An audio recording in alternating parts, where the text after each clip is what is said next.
to my wood sign tutorial. So we've done staining, we did applying your stencil, painting the stencil. Now we're doing removing the stencil. So we have this sign here. It's been painted. I did 2 coats of paint on here, and it's dried a little bit, and now I'm ready to remove. So what I'm going to do is kind of start in one corner and just slowly take up the stencil, like so, just like that. There we go. So we have that, and now there's like these little pieces that we need to kind of get. So I usually will just take, like, I have a little X-Acto knife. You could just take like a toothpick or something little that you can just get in there and pick those out with. There we go. And take out all the little pieces here. There we go. There. You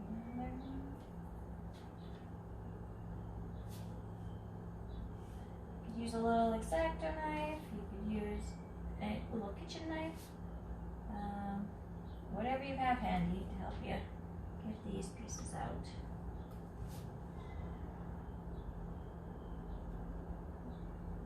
Okay.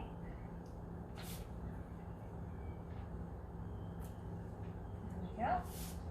So we have this, and then you might see some bleed from the paint going underneath, and what I do is usually just one way to clean it up. So you can take a little knife, you could take the end of your toothpick and just kind of like, once this paint is dry, completely dry, you can pick away that bleed that kind of came out. Another thing you could do is use the stain or the paint that you use to color your board in. And just take a little paintbrush and use that stain or that paint, and then just kind of color it in as well, if this isn't working out for you. I usually find this works pretty good, but it all depends. And then, yeah, so you can just pick that off, get the bleed off it until you're happy with the result. So, just like that, you see?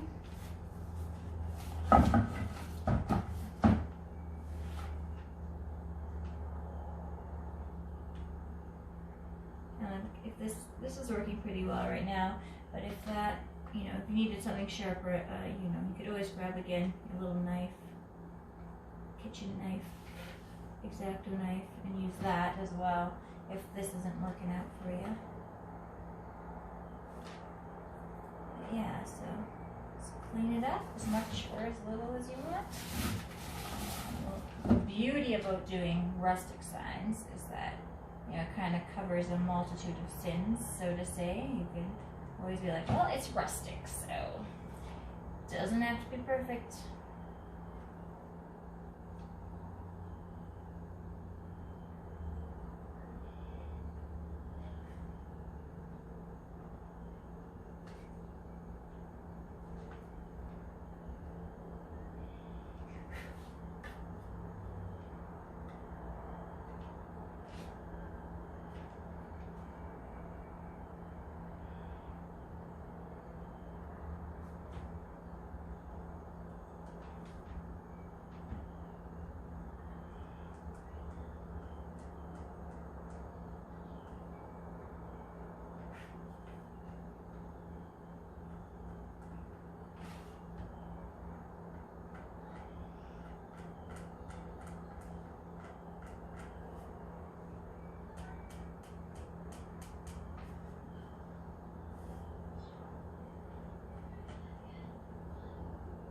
So once you're happy with the look, then I would just say now's the time to let it dry.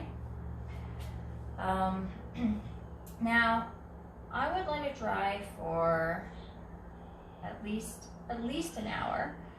For the best results, before you go in, because the next step would be to varnish. And if you're going to varnish, you know, ideally, it's best to wait probably overnight, just to give this a chance to really dry up, so that your stain doesn't bleed into your paint. So yeah, it can be done, because I've done workshops and they're only a couple hours long, and we varnished them at the end and it was fine. So you can do it sooner, but you know, if you've got the time, you might as well just wait and give it that extra time to kind of cure. And so for varnish, the best thing you can do is to use, when you're varnishing indoors, for these kits I'll either be giving you a decoupage sealer, aka Mod Podge. The reason I use the Mod Podge, first of all, is it's good for indoors, low odor. What I like about it is, especially when you're using these stains, the stains, when they get the varnish put on, they tend to kind of bleed over.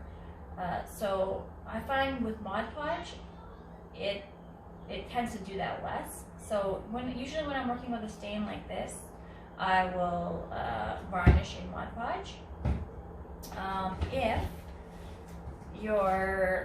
Maybe if you're using a painter, or you're going all natural, you're not doing any stain or any paint color, you know. I've also got, this is a varnish, polyurethane, water-based. Both of these are water-based. That's why they're good for indoors.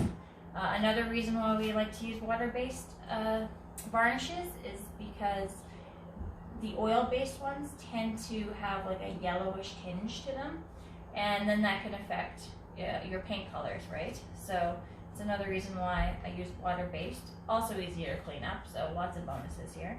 But what you'll do, and I don't think I'll put this in video because it's pretty simple, straightforward, but what you do is take your varnish, I would put it into a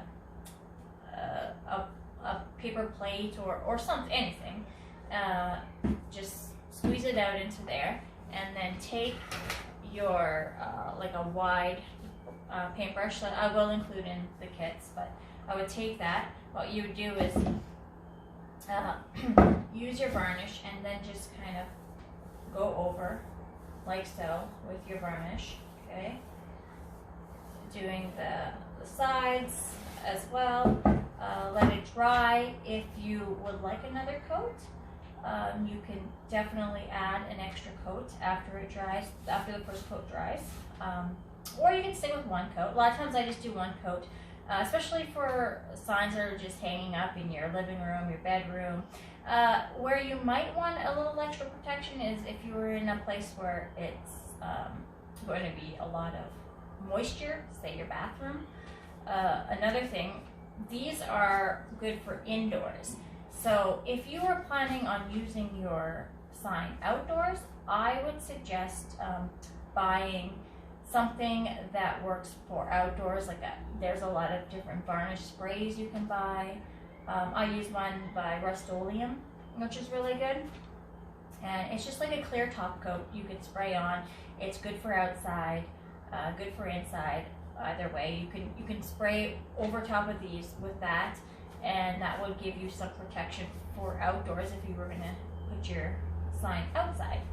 Anyway, but and if that was the case too, if you're doing outside, you'd want to varnish the back of your board as well to keep it safe. But yeah, so I think that's it. I don't think I'll bother with another video just to show you the varnish, because I kind of explained already how to do that. And with your varnishes too, to remember, they will go on like a milky white. That way you can see where they're going, and then they dry up nice and clear for you. So yes, that is everything. That completes my series on the DIY rustic wood sign kits. And I hope you find that helpful, and that if my written instructions were too confusing, that this helps, hopefully. Anyway. anyway, enjoy, and I hope to see you real soon. Thanks. Bye.